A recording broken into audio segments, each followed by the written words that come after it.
when you join the Community Pay It Forward family. Your business can be seen because people know your business will offer hope to organizations like Todd Lingle of CARES Foundation. CARES Foundation is a proud mission partner of Community Pay It Forward. CARES Foundation is dedicated to educating young drivers of the dangers of impaired and distracted driving. Every sale through Community Pay It Forward helps support incredible organizations like the CARES Foundation.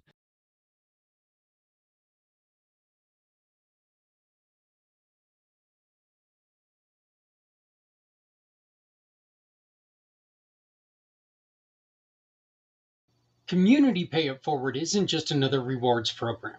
It's a movement built on compassion and connection. We link everyday businesses, nonprofits, and neighbors so simple actions like buying lunch, getting your car fixed, or hiring a service can create lasting impact. When you choose one of our giving partners, part of your purchase goes directly to families, veterans, children, or community missions in need. It doesn't cost you a dime more. It just means your purchases matter. Because here, every transaction tells a story. And our belief is simple. If you're not helping someone, you're hurting everyone.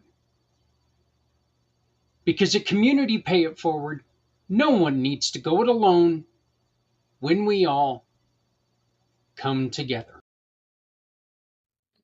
What's our sales potential? We're all selling a product, service, or idea to someone. How would we see our life when we maximize our performance and profit? When we connect with our potential that we were designed into us? It allows us to experience not only our work, but also our relationships at an enjoyable level. The workshop and assessment give us a chance to get reacquainted with who we were designed to be by the universe or God or whatever our belief system.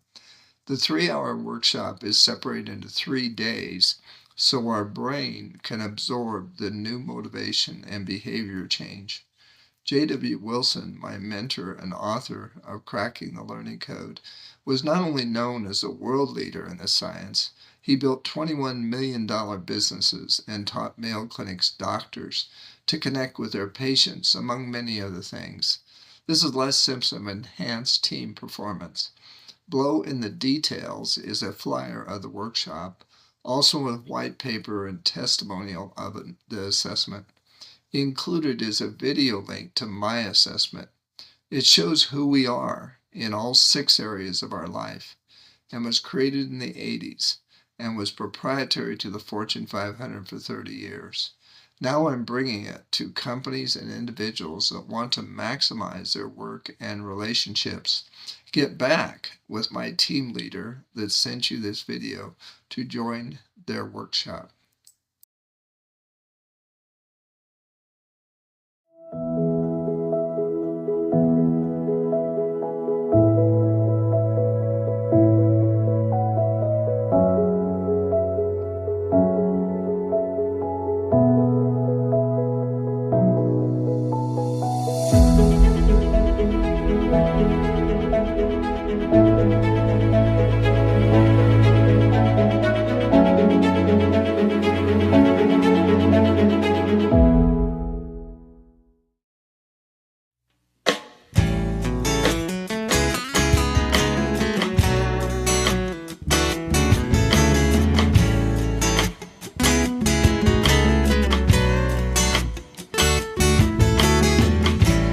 Born into a real fight wasn't right. Where can she dream here? Took a hold of her life, left at night, stepping out of her fear. Bring me home, out alone. Good evening, everyone. Welcome to Community Impact. My name is Zach Clayton, President and Founder, Community Pay It Forward, the Come Together Compass, and the Pact podcasting channels. Hope everyone's doing well today. Just a little bit of a community warning. I guess there's like a cold going around that, feels like it's going to suck. Sucks for a lot of people. I know it took my parents down pretty hard. Myself and my wife, we ended up catching it. So far, we're okay. But that, who knows? Who knows what's going on? So, I know the last couple days I was walking around here bragging because, ha ha ha, finally I'm the one who, didn't catch it first. Ha ha ha. Ugh. Well, then, after going to doctor's offices and ERs and urgent cares and all this other stuff, open mouth, insert giant ass foot. So, but, do want to let everyone know there has been a change in community pay it forward, and the change is pretty big. But it's not it's not a cataclysmic change. Let's just put it that way. But we have a new phone number, and I can't even find the dash. So I'm trying to type it in as I'm talking to you, which is, wonderful radio, video, or whatever we're going to call this. So everything else is still the exact same, but the phone number is different. And there we go. 970-692-1151. 970-692-1151. The one thing that hasn't changed, though, is please give me a call, or please give me a text before you call. It's so much easier for me to answer, or to get to a quiet place so I can hear you. If I'm like in a grocery store or something, it's harder for me to understand what you're saying.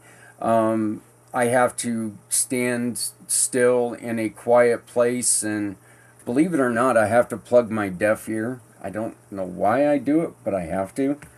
And it's just, there's so much going on, and it's so distracting. So please give me a text so we can set up a time to have our phone call. But the new number is 970-692-1151. Today we're taking the time to talk about something that's not just important, but it's essential for the safety and well-being, emotional stability of the people around us. It is Mental Health Awareness Month. And it's very important that we get the words out to find ways to support everyone. Now, I enjoy there's just no other way to say it, but one of my favorite days of the year is the 22-hour podcast. But this is something that we can't do just one day a year and forget about. This is something that we need to make sure we're talking about all the time. And today on this show, it fits in perfectly because we're bringing back in our dearest new partner, Aviva Chansky-Gutman, talking about active listening. And today she has two wonderful guests that longtime watchers, listeners, whatever, you're going to recognize them both. One is our host for the show 2 weeks from tonight, and that is the wonderful Lynn Sibulski from Lynn's Day. She's going to be on. She has been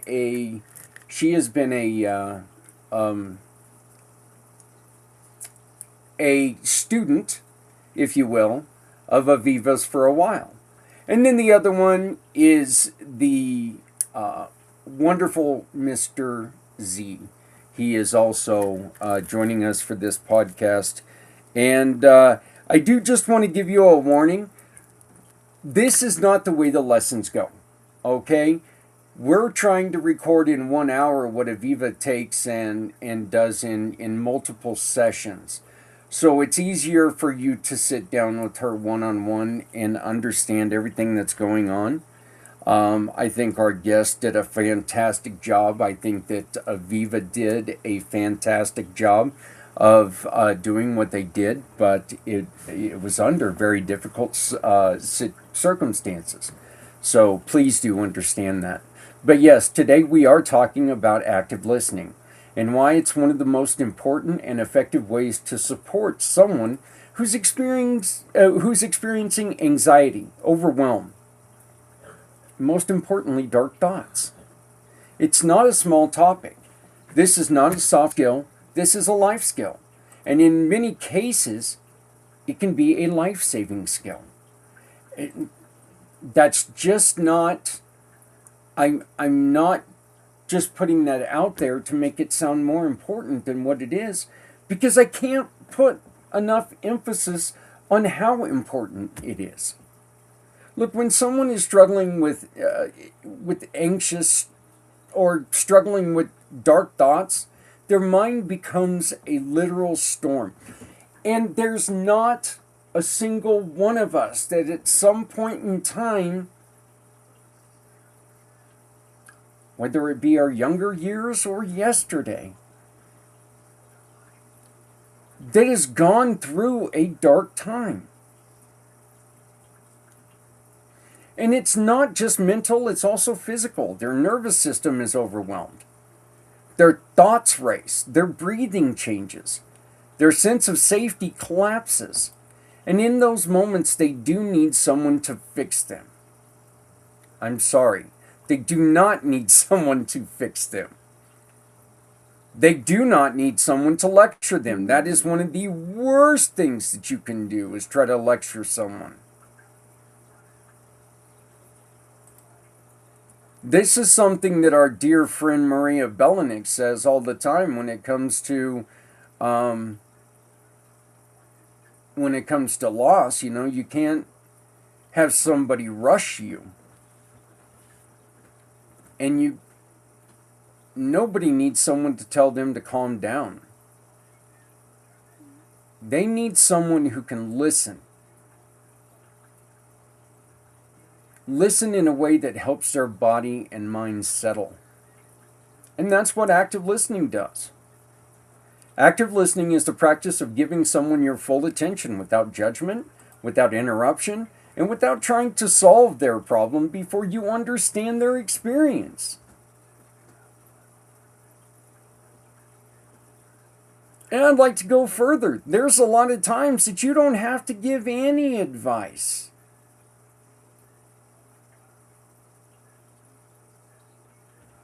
Just sit down, shut up, and pay attention.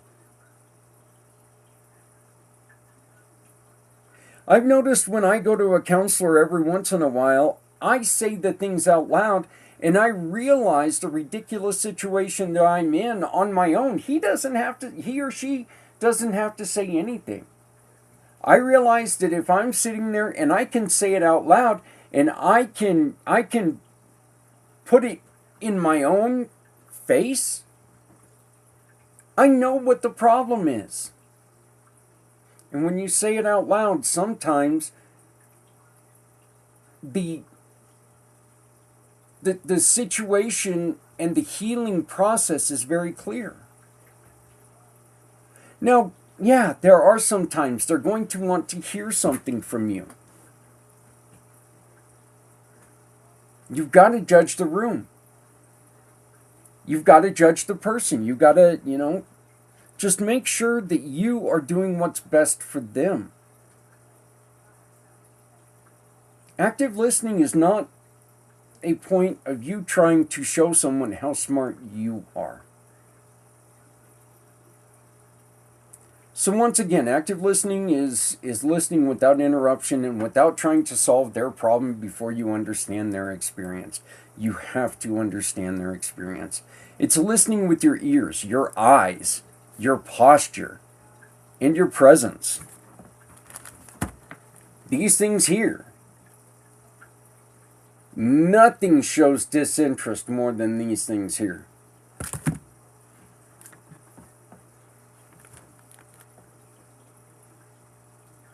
It's listening to understand, not listening to respond.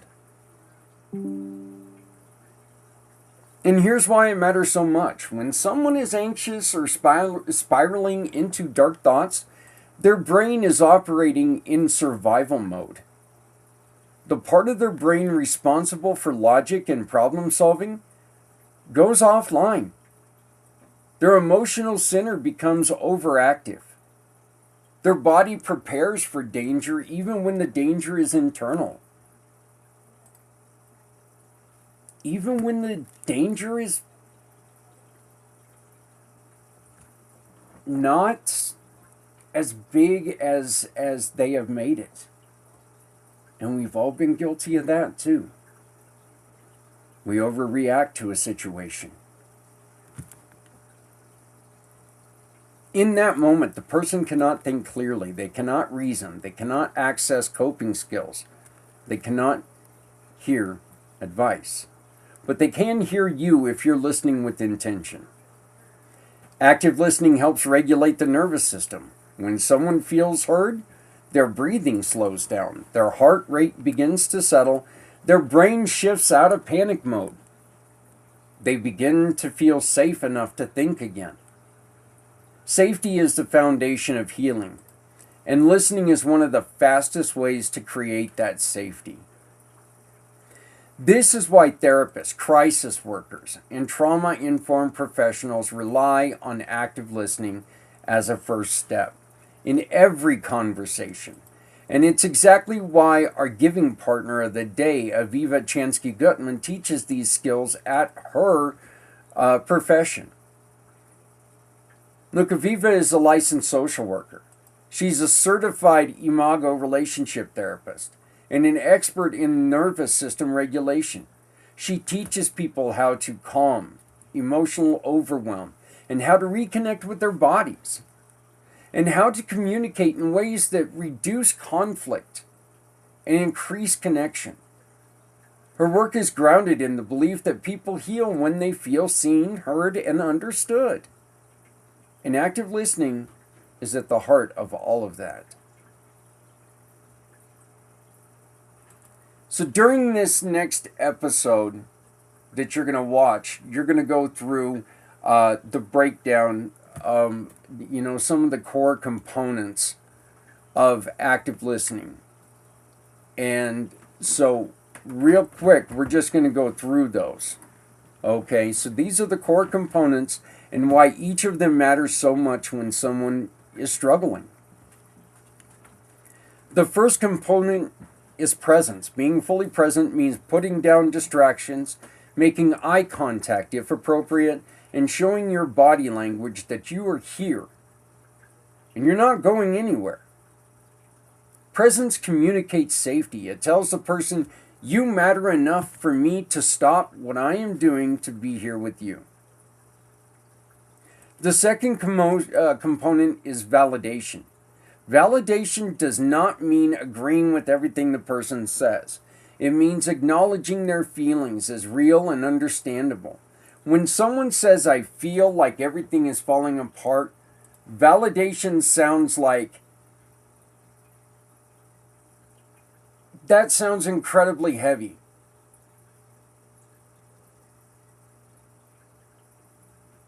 I'm here with you.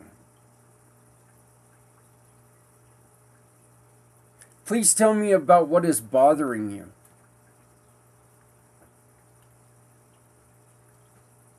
Look, shame is one of the biggest drivers of dark thoughts. When shame decreases, hope increases. Again, feeling safe. The third component is reflective listening. This means repeating back the essence of what the person said so they know you truly heard them. It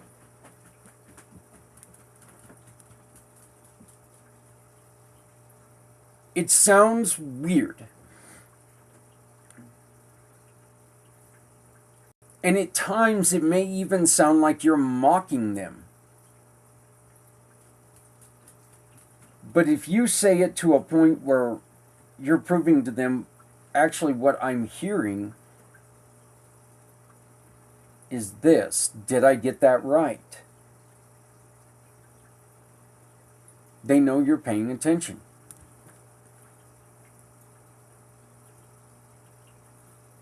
It might sound like you're feeling overwhelmed and scared, and you don't know what to do next. Reflection helps the person feel understood.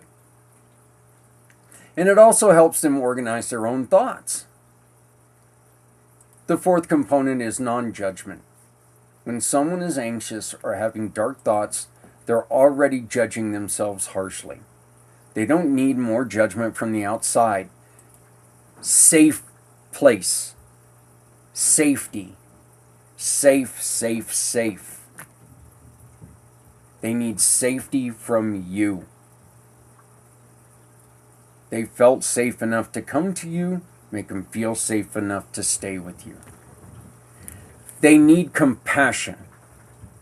They need a space to express what they're feeling without fear of being dismissed or criticized.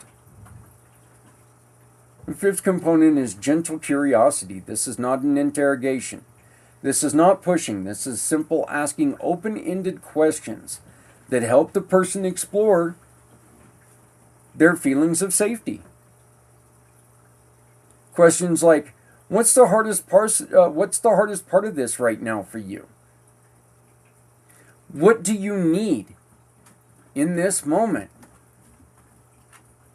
Curiosity shows that you care enough to understand their experience more deeply.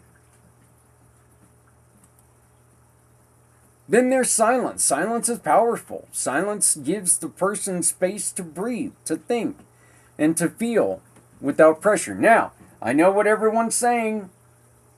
I know what everyone's thinking right now. Our motto is never shut up, silence never hurt anyone. We're not talking about inactive listening. If you're listening to someone, silence needs to happen.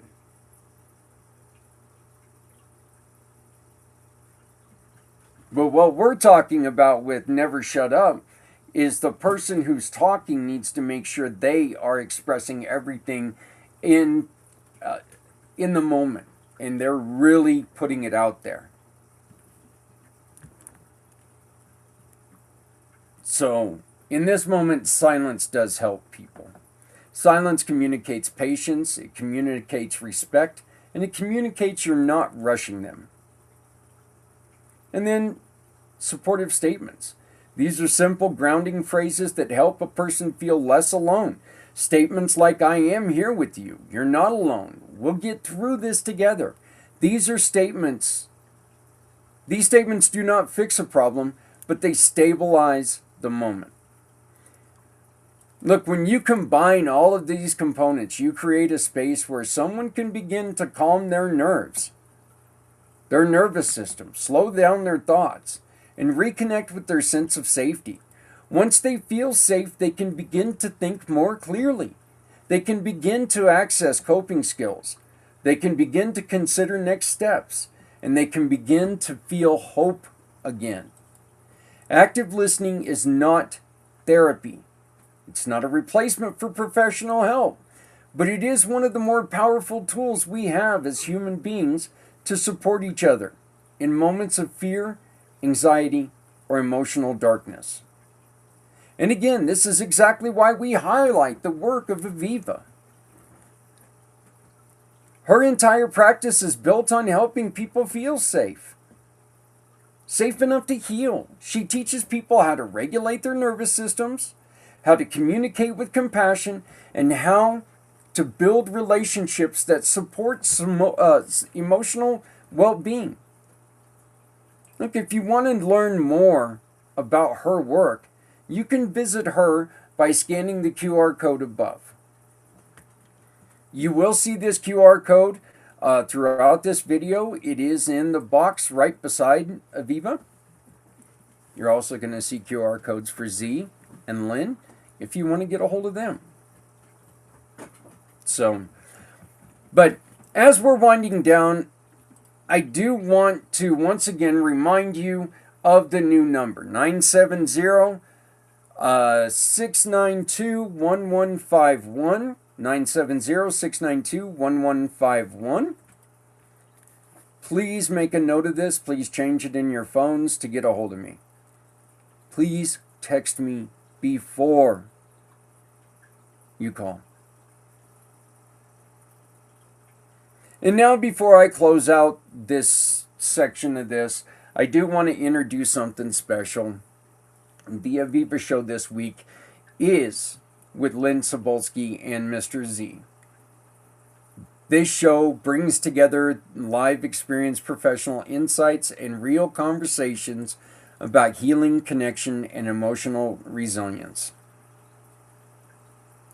So we're bringing together Lynn's Day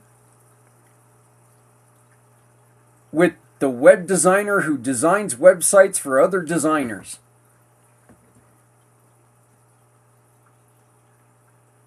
Who teaches people what they need to know.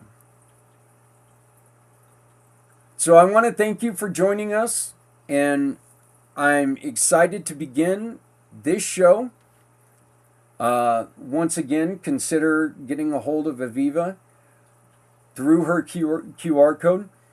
And yes, Aviva is a community pay it forward giving partner. She is a lovely person, and I love having her involved. So we're going to get started with Aviva in just one moment. Please, if you have any questions, get a hold of me, 970-692-1151, 970-692-1151, or Zach, Z-A-K, at communitypayitforward.us, Zach, Z-A-K, at communitypayitforward.us. Let's get this show started. If you have any questions, please leave them in the comments. Please like, share, subscribe, do all that fun stuff. Help us spread the word of healing and share the word of people doing great things to support their communities.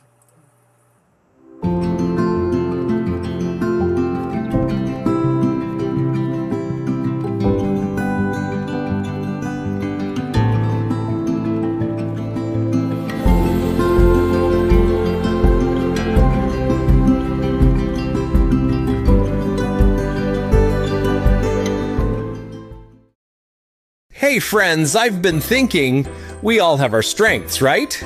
There are things I'm great at and things I'm definitely not great at. I can talk to anyone, anywhere, but ask me to add something to a website or an app. Yeah, that's where things get a little messy. Oops, I love speaking, I love sharing stories. But social media, all those hashtags, algorithms, trends, that's a jungle I still haven't mapped out. Now, coming up with ideas that bring people together, that's my sweet spot. But bookkeeping, let's just say numbers, and I have agreed to stay in separate corners. And you know what? That's okay, because someone out there is good at those things. And when we work together, that's when the magic happens. Community Pay It Forward has never been about one person. It's a program built by many to support even more. Every single one of us brings something special to the table. We all have talents that make us strong on our own. But imagine how powerful we become when we combine them. That's the heart of Community Pay It Forward. Your skills, my skills, our hearts, working side by side to make a real difference. So tell me, what are you good at? Let's discover it together. Visit communitypayitforward.us and join the movement. Hey everybody, little late, but you know what? That doesn't matter, because this is the coolest thing about this. We have two of our regulars on right now, so you're going to get them twice this month, which is very special. We've got the host of our show today, Aviva. How are you doing? I'm doing well, Zach. Thank you for asking. How are you doing? I am doing fantastic. Aviva, before we get to our guest, can you tell us a little bit about yourself, please? Oh, where to start? Okay, so I am a social worker by profession. I am practicing at this point in time energy psychology and relationship therapy as my main two areas of practice. And today I'll be using some of the demonstration about active listening, which is part of the energy realm about relationships and how we can move forward and get more effective communication with people we interact with all the time. But I am also have a past history of medical social work and a lot of caregiver support, which is very pertinent to the population you help and work with. And so this is the second episode of, hopefully, I think we have 3 in a row that we'll be doing to talk about ways that we can take care of ourselves, regulate our nervous systems easily and with a lot of self-care methods. And so I'm here today to share that. Yeah, this is the second, and then you're going to be back here on I believe it's the 24th, 27th. We're going to be talking to you again. So, but I'm glad to see you back, and I'm excited to get this one going. This is a play along episode, so please, whatever you're doing right now, kind of put it down and check out how to active listen. It's very important for every aspect of life, and especially right now in the month of May, which is mental health awareness. This is a perfect time how to teach yourself how to listen to someone and make sure you're hearing their whole story. Uh, Aviva, this is more about listening and not talking, right? Well, it's about listening fully because in our culture, when we talk about listening, people aren't often listening because they haven't learned how to do that. They're hearing, meaning they're hearing the noise of the other person speaking, and they're often just waiting for the sound to end. And it's not intentional that they're just being that way about it. Their brain is going through a series of steps like, as soon as I stop hearing that other person speak, I better start speaking or come up with what I'm supposed to come up with, or do some one-upmanship, which happens too in conversations. We're basically going to talk about unlearning a lot of socialization about not listening well. So it's not about being silent, it's about fully concentrating on what the person is saying so that you take it in completely for what they're intending and trying to convey to you. And then showing them that it's been received that way is very important for them as someone sending you information, and also for the aspect of them feeling understood and you understanding what they need and want. So it's a reciprocal experience, and it is related to energy psychology because it's about what's between people in their relationships, any relationships. It can be the barista at the coffee shop, it can be your doctor, it can be your partner in life, and it's all very effective to have active listening as a skill set that becomes more natural over time. I love the way that you put that we're just listening for the sound. I do think that I know that that was something that I did a lot of before, and I still find myself guilty of at times. That you're just listening for that momentary pause, and you can tell when that is a lot of times because the person will start to speak, and maybe the speaker at the time was just taking a A breath. right, a breath or a momentary pause, a dramatic pause or something like that, and so it gets missed in there. So two of your star pupils are here with us, and I think it's great because they're also stars in my life in the program. So first we have it's it's pre Lynn's Day. We have Lynn Sibulski with us. How are you doing, Lynn? So far, so good. Thank And you. we've also been joined by who I believe is the master of active listening. I truly believe he is the master of active listening, and that's Mr. Z. How you doing, brother? I am feeling masterful, the good Z, and thank you so much for the kind words. And I'm going to try to hold you up to that title. And I couldn't have learned without great people like yourself, Zach, Aviva, and Lynn, and feeling great. Thank you, Zach. Well, Before we get started, and I appreciate that, Z. Before we get started, Lynn, can you tell us a little bit about yourself? And then, Mr. Z, we're going to ask a little bit about you, and then we'll get started on this fun activity. So, for those who don't know, I am part of the Community Pay It Forward group of businesses. My name is Lynn Sibulski, and I am a professional tarot reader in New York City. My business is footnotestarot.com, and so I do tarot readings. I am also a level 2 Usui Reiki practitioner. I read crystals and tea and all sorts of things, so very much into the intuitive and the energy healing, and big fan of healing in general. You are also getting into and studying mediumship. That is correct, and it is very strongly linked to being able to kind of raise your vibration in general. I'm finding. One of the things that one of the things that I've learned being married to a medium is that we all have that ability. It's just how we really choose to use it and how strong it is in us, because a lot of us call it intuition, but there's more to it than that, isn't there? There is, and I think in the same way that we're listening to Aviva today, and she's going to be demonstrate things like active listening, when you're trying to tap into your intuition, there aren't really, it's not a clear-cut path. How do you learn to do that? Who do you go to? Who is trustworthy? What makes sense as an approach?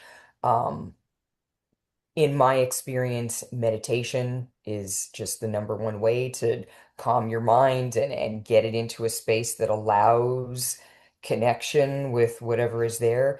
And I believe we were discussing this earlier, and surely we'll discuss it again, gratitude as a way of focusing on the good things in your life and elevating your vibration so that whatever is out there can connect more easily.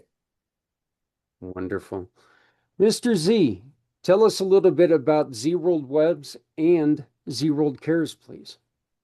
Well, thank you, Zach. I appreciate the kind words, and I have to agree with Lynn. I'm truly grateful to be a part of this community as well as the Community Pay It Forward program.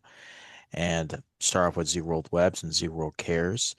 Hello, world. My name is Z, or you can call me Mr. Z. I am a web developer, and I am also a consultant from Z World Webs. And for Z World Cares, thank you, Zach, for allowing me to share that.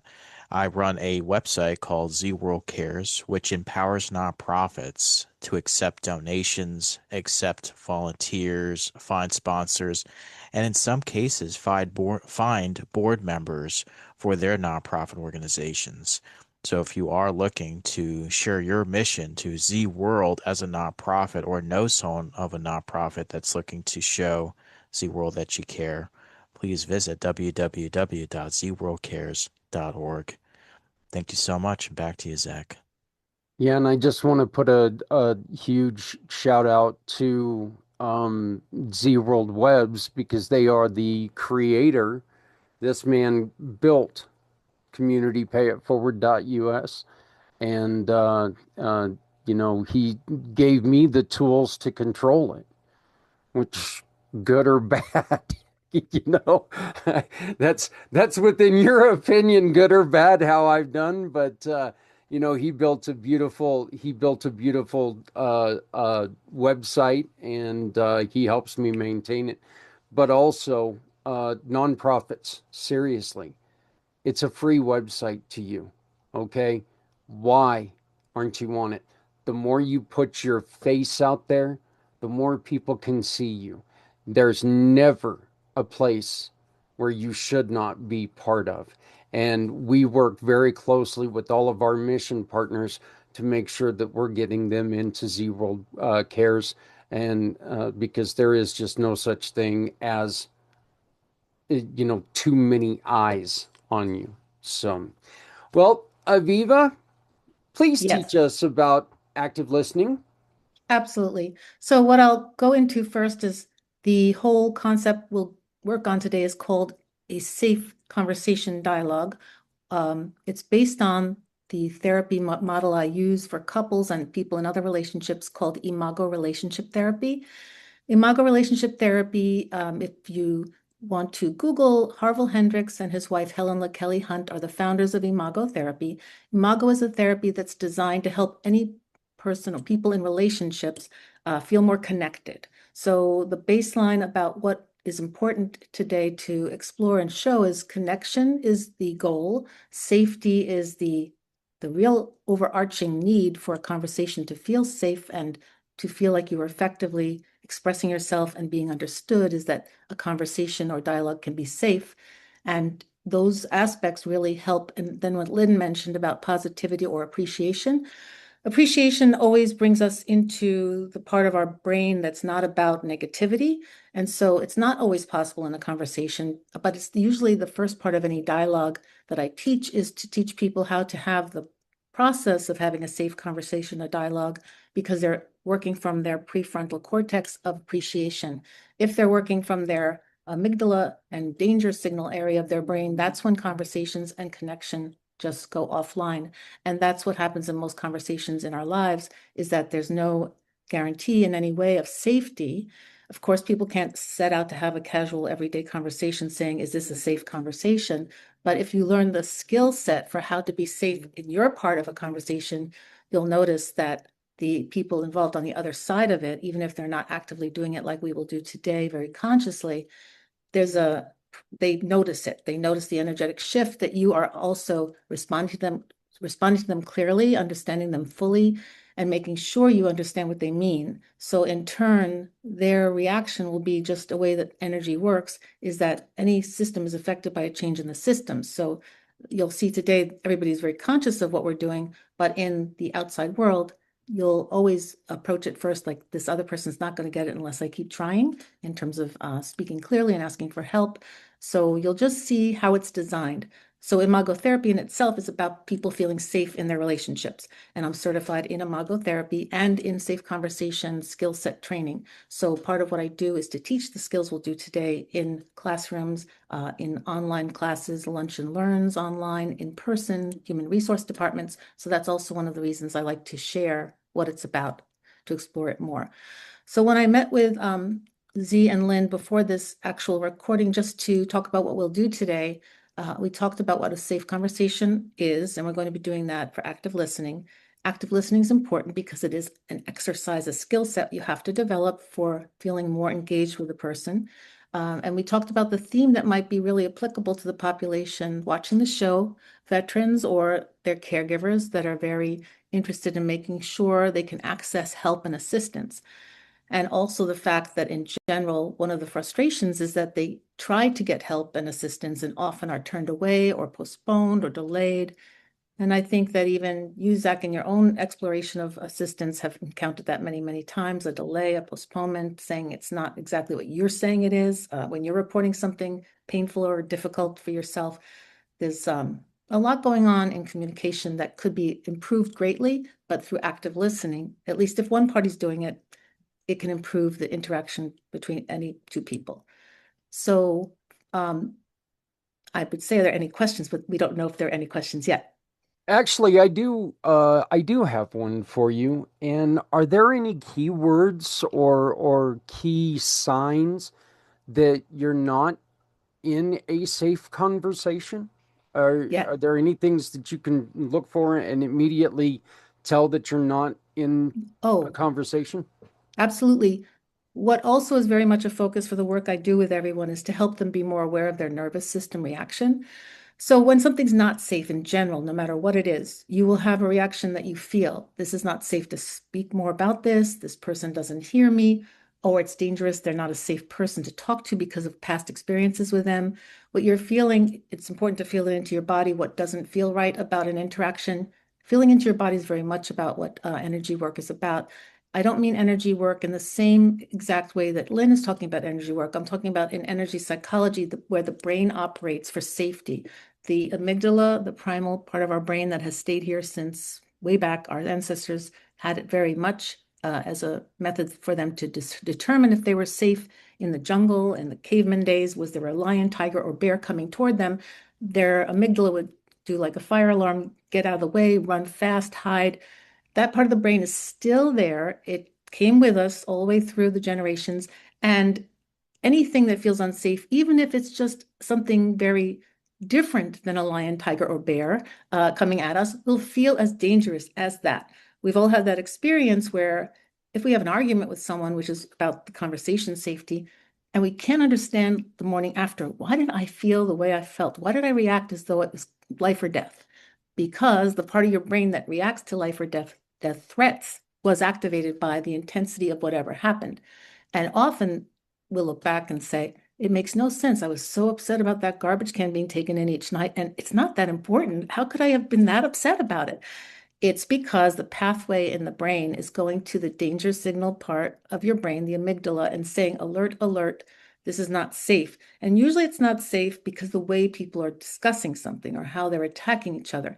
They're often not ensuring that they will be safe for each other. So there'll be attacks, there'll be dismissiveness, there'll be gaslighting, there'll be insults, there'll be below the belt statements. And all of that will have you start to cringe and hold in so that that feels unsafe.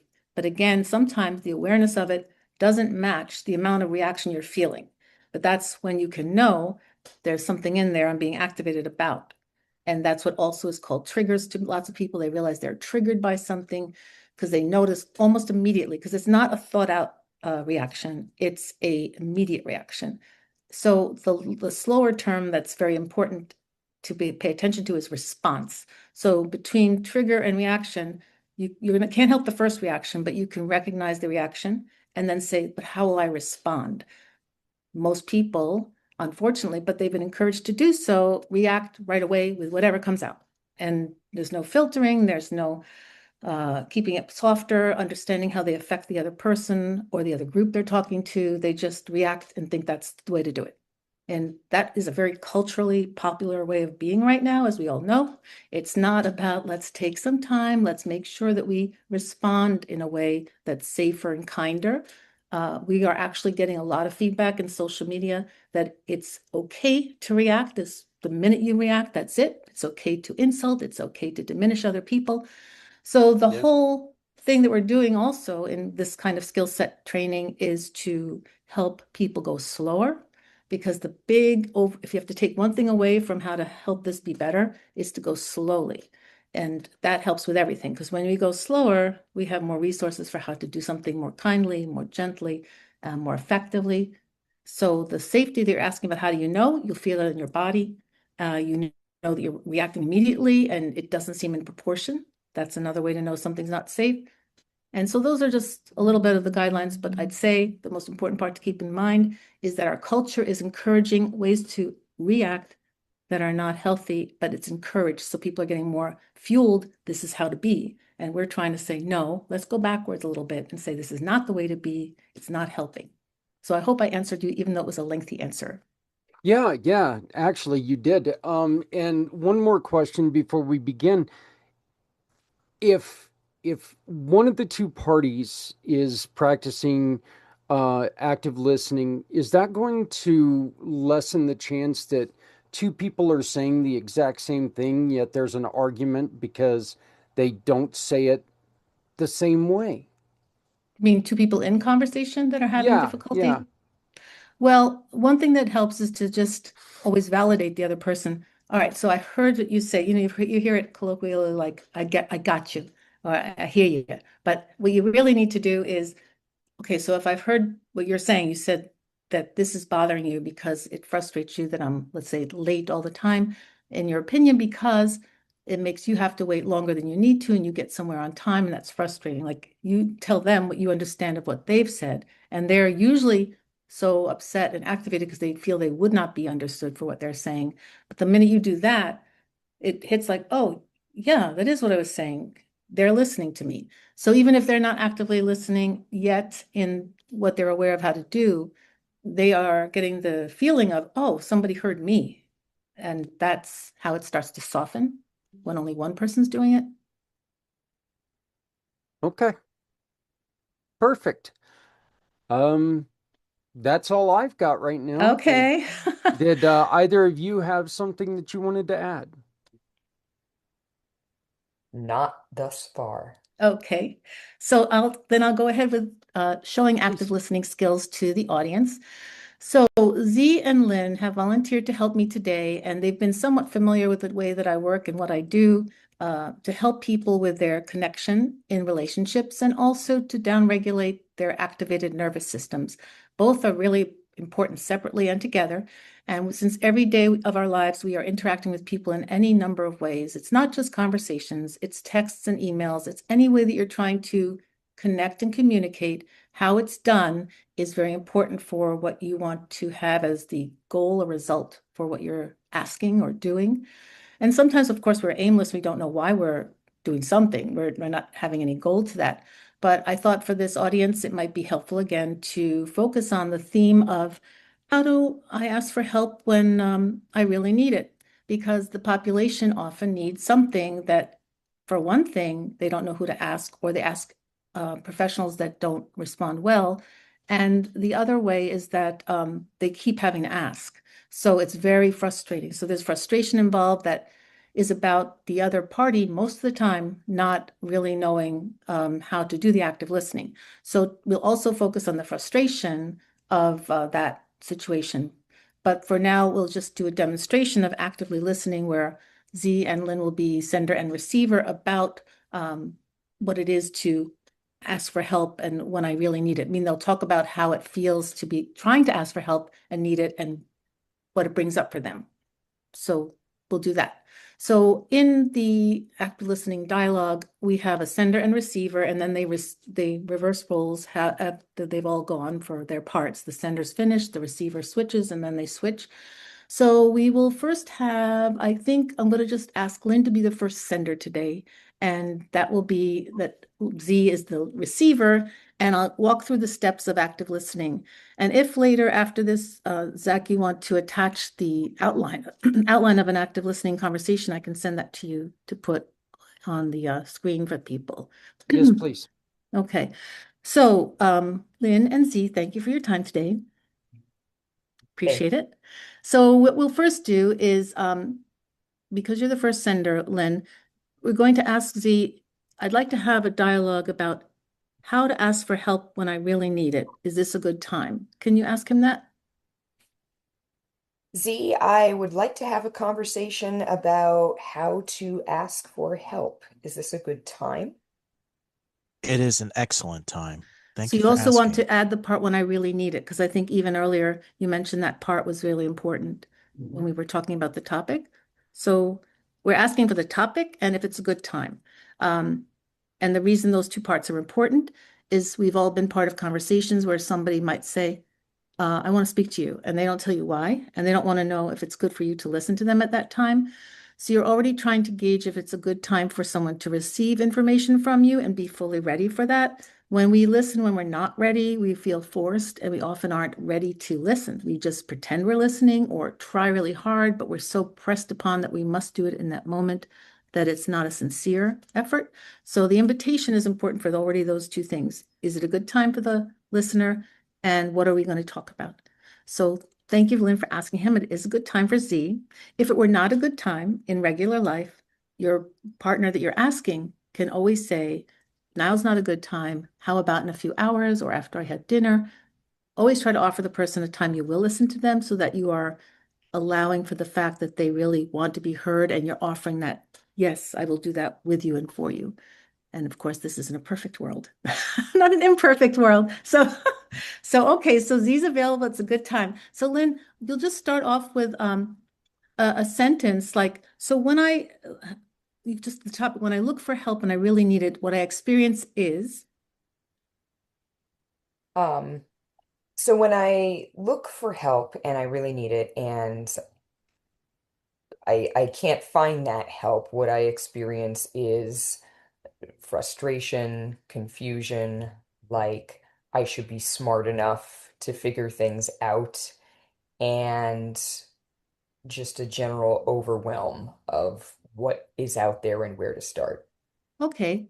So Z, now what you'll do is try to mirror that back. And what that means is if I heard what you said, and if at any point you felt you didn't get something, you're always going to check, did I get that? So if you're able to mirror back, if I heard what you said, Lynn, go ahead. If I heard what you said, Lynn, there are moments where you feel frustrated, overwhelmed, or not sure if the information is out there. Did I get all that? Yes, you did. Well, in a way, not. You could just let him know you got some of it, but the part you didn't get was, do you remember the other part? I don't remember the other The part. frustration and feeling like you should know the answer yourself already. So the other parts, you can restate them. So I also, So I feel frustrated. I also feel overwhelmed.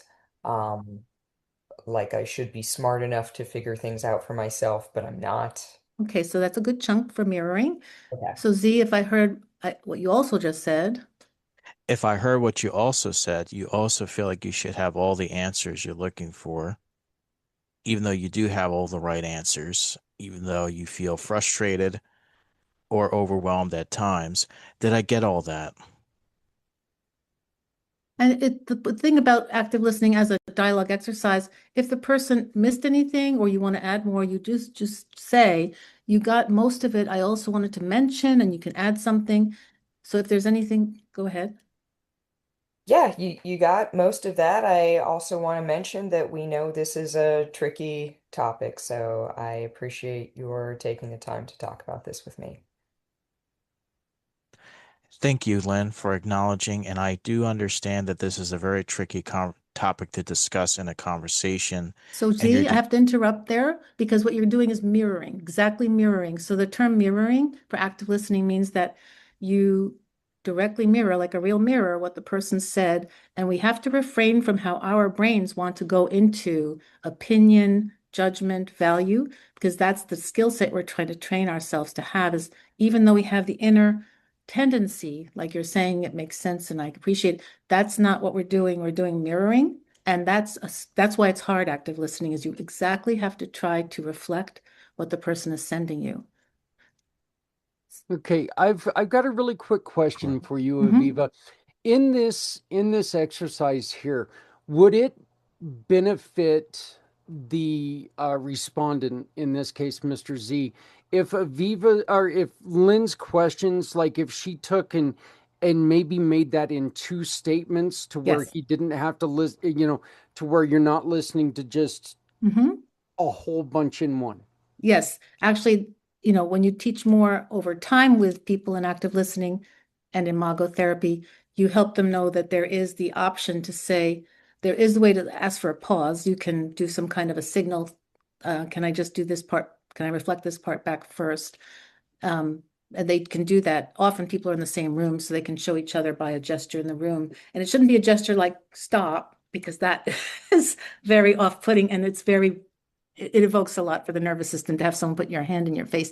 In my training, my instructor mentioned, how about you just put your fingers up on your lap if you're sitting across, like, okay, can I repeat that back?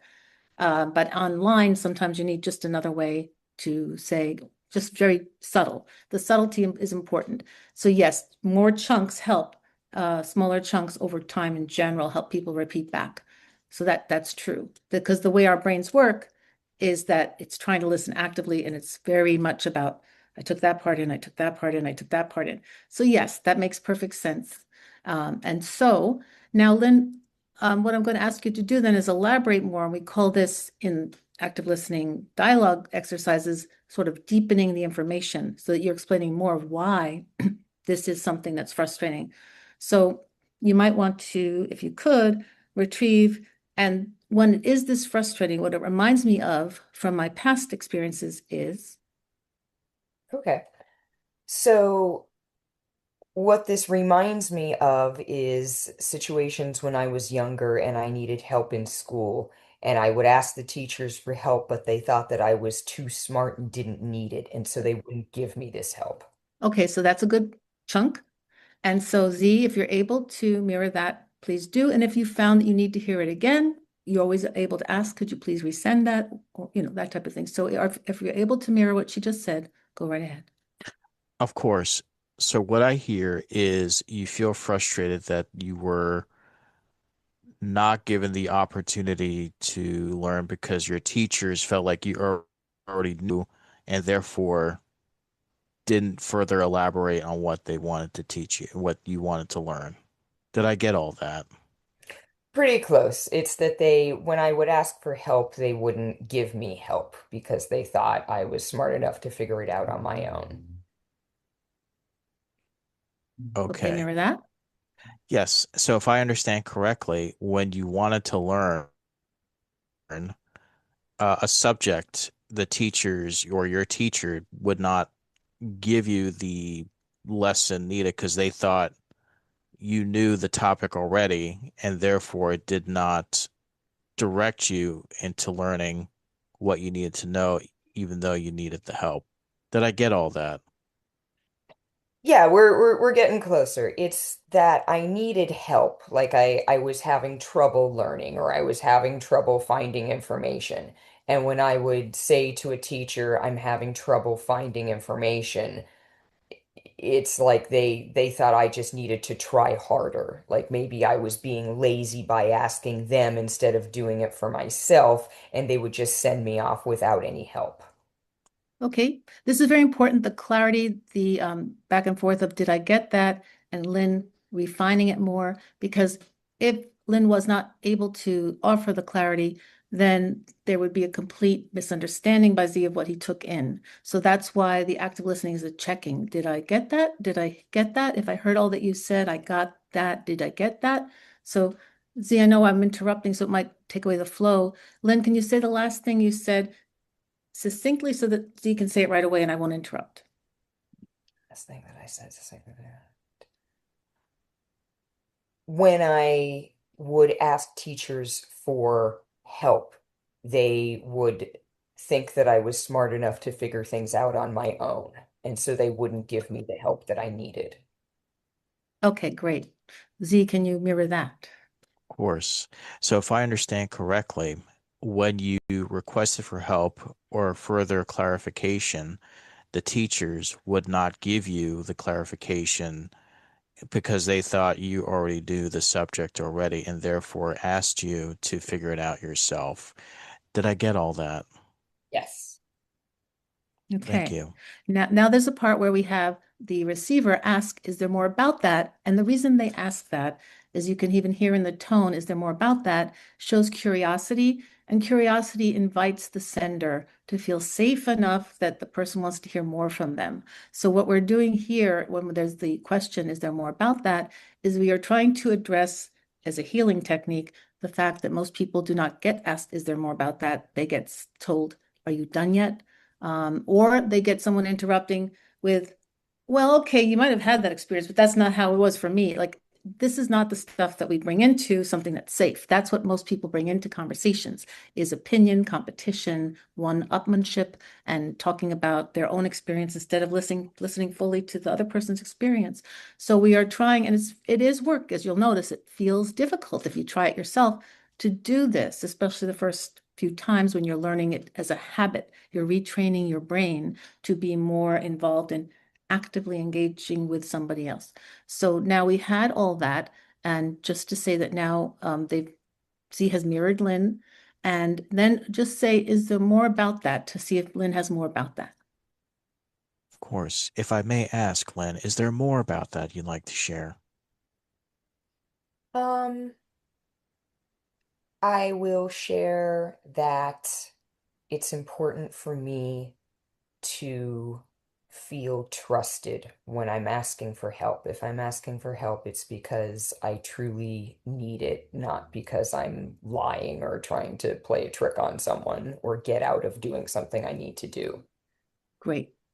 Z, can you mirror that? Of course. If I understand, you want to feel trusted and know the information and not feel like you're not doing something that you intend to do while feeling trusted. Did I get all that? I don't know. I think there was some part in there that wasn't part of your send that had to do with intention. That wasn't part of what you sent. It's more about, I want to be taken as really needing help and not question about my intention to need help. Like I'm asking for help because I need help. It's not their imagination where they throw back at you, something about that disconnect.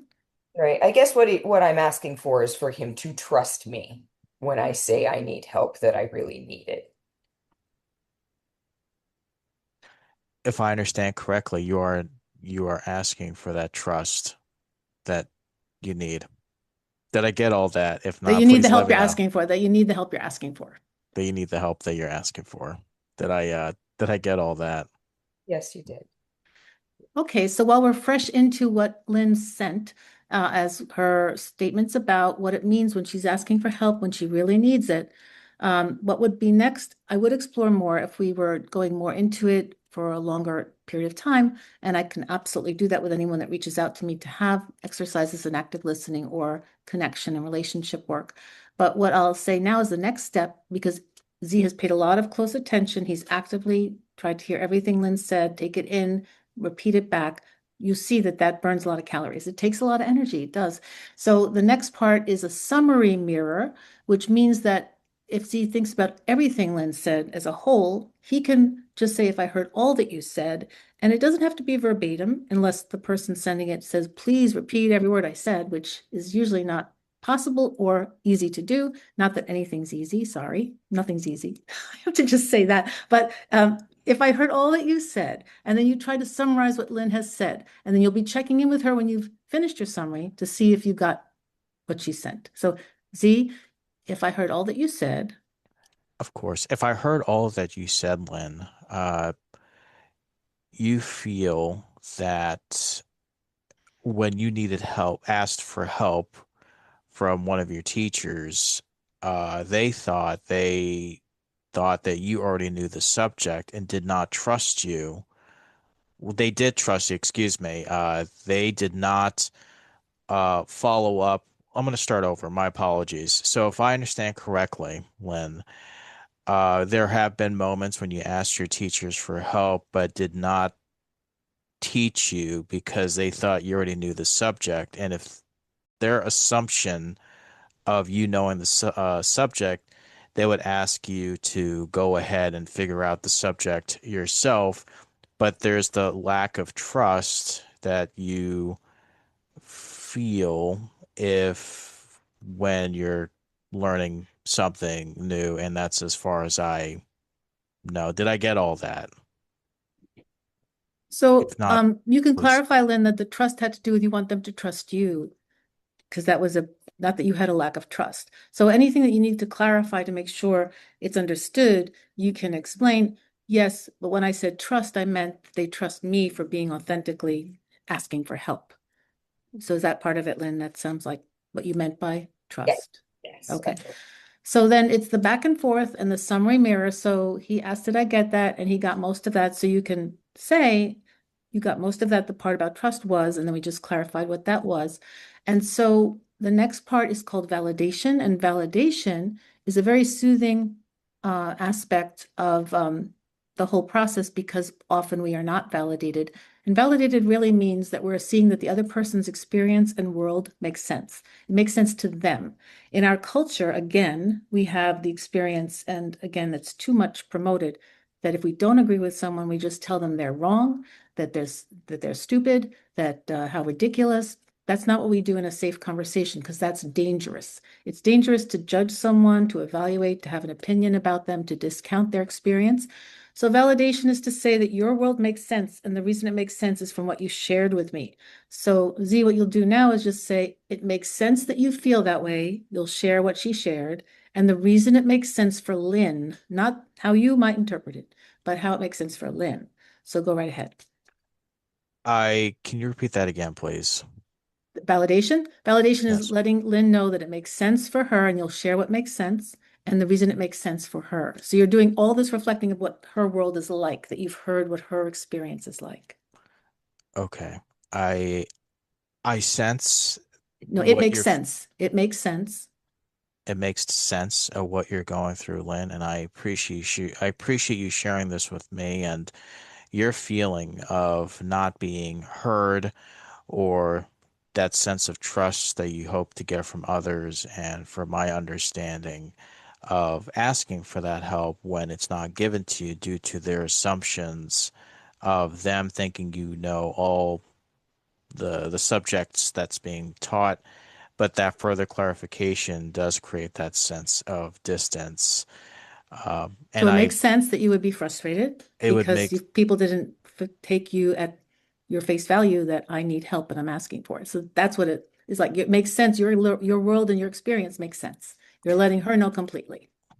Well said. Yes, and it makes total sense that you would feel frustrated knowing that you are trying to learn a subject with them assuming that you know the subject already and having you learn the subject yourself. And it's frustrating when you want to learn from the experts and when the experts don't want to teach you because they assume that you know the subject already. And it's just a disconnect, and it does create that boundary and a lack of trust, even though you are a trustworthy person. Well, I just have to interrupt only because our brains will do what it's doing. It's going into a sideline discussion about how much you value Lynn and her authenticity and how we know that about her.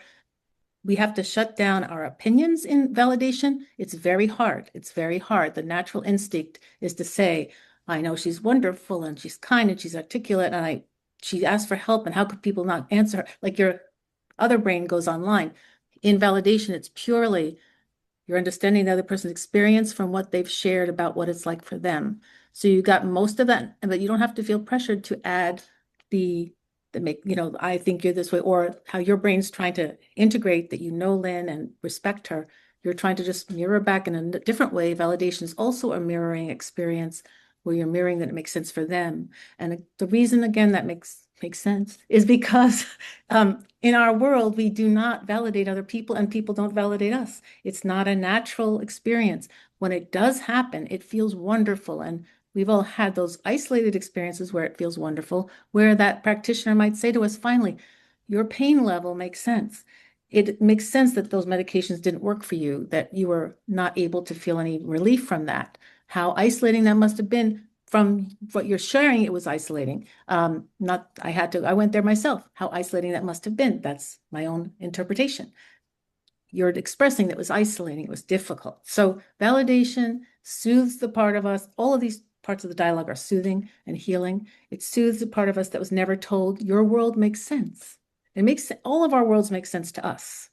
They don't make sense to the next person, but they make sense to us. And to have someone honor that, that's very healing.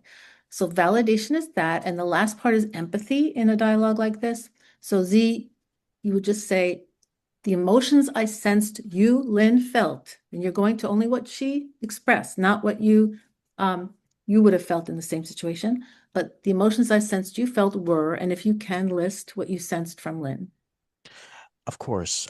Lynn, the emotions that I felt from this conversation were frustration, distance, and again, frustration and a little bit of confusion in the process when you're trying to learn a subject and when someone assumes that you know the subject when you're yearning for more of that knowledge.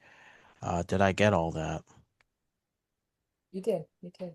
And you just ask her, are there any emotions I missed? Are there any emotions that I missed, Lynn? Yeah. So there was one, I think, about being diminished by the people answering you, meaning they don't take you seriously. So in a way, invalidation, if a person says, you should know that, it's sort of like your question was invalidated, that you really need the help. So invalidation, anything else that comes to mind as you think about the more subtle emotions under what it was like to do that, ask for help and be told you don't really need to be asking, or I don't believe you. I mean, the big emotion is rejection, right? Okay, rejection. So those are additional subtleties that were in there in Lynn's expression of what she was feeling about the topic, and also from remembering situations where it happened before. So all of those are the emotions. And so basically you've covered mirroring, summary mirroring, validation, and empathy. And then Lynn, Z, you would just say, thank you for sharing. Thank you so much, Lynn, for sharing. And then you would say, thank you for listening. Thank you for listening, Z. And what we would do then is switch the roles with both of them so that Z is the sender and Lynn's the receiver. And that's always because any dynamic between two people in an exercise format of a safe conversation and active listening dialogue is that everybody's trying to understand each other, not just a one-way street. Although if you have a medical situation where you're going to doctors and practitioners, often it's one way because you're asking for help and they are the specialist trying to fulfill the role of helping you, and you're trying to get the help you need from them. But perhaps you can just see from how this went, and you can all ask questions, how this might apply to when you're needing assistance, trying to get help, and you do or don't feel heard. And then I can also give some pointers on how you can try more than once if people aren't listening to you. So now questions are open. Yeah, I think that one of the things that needs to be said to people who are watching this and trying to figure this out the first time is there was a little bit of disjointed in this, but you need to remember this wasn't a fluent conversation. This was a teaching exercise. So, this isn't going to be the way a normal conversation goes. I mean, there's going to be instant action and reaction throughout the whole thing. So please don't think that this is the way that that conversation goes. Just use the lessons that you learned, and that'll help you to understand the way that this works. I still think, Aviva, what you were saying makes complete and total sense, because truthfully, it does mean that, you as the question asker, you understand that the person that you're talking to completely understands the question, and they understand the conversation, and they understand your feelings. What at this point is Mr. Z's job after he has made it very clear that he understands Lynn's question? Is there a certain rule that, if as long as he understands, and is this where he gives his opinion after he makes it clear he understands her question, or his expertise, if you will? Okay, well, just to reiterate what you're saying, also, it's important. This is an exercise format. Very often, for example, there are workshops that I am a clinical assistant at that have to do with couples workshops that use this dialogue process. And one of the first questions asked usually by their participants are, this doesn't feel natural. Is this how people really going to talk? They don't talk this way. And it's usually reinforced by Harville Hendricks at these workshops for couples. This is an exercise. That's why it feels like an exercise. It's not natural flowing conversation, but what it's doing is retraining how we work with expressing ourselves in a more clear way to make sure we're understood. And partners in those workshops are intentionally in both directions, trying to have more connection and understanding between themselves. But what would happen next if Z were, like, say, the practitioner of a medical specialty that Lynn is going for help to get help in that specialty? If he was practicing as he was active listening, he'd repeat back what she's reporting, which very good practitioners do, meaning the doctor will say, okay, let me hear what you've told me. You've told me X, Y, and Z are your symptoms. You've told me the pain level you have is such and such. It happens to you in these circumstances, but not in those, or when you sleep and not when you're wakeful. So he would sort of summarize and offer what his expertise could help her with if he's actively listened.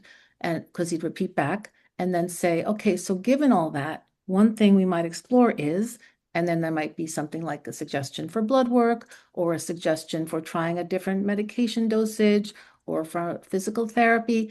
There'd be understanding. Again, I'm trying to model it ongoing for medical help because so many of the veterans are doing that or trying to. And then her experience would probably be, he's heard me, he's understood me, he's trying to help me. So that would be the way it would in a perfect world, it would work. The training of the skill set is to get everybody on board for how to be more intentional in their communication, be more specific about clarity. The frustration will also come into play that often veterans will have to go to many practitioners before they find someone who will help them. So this will get very tiring to try to explain yourself to many people. But the best thing available is to know you're being as clear as you can be. And that's where Lynn's point about being taken seriously is also very important.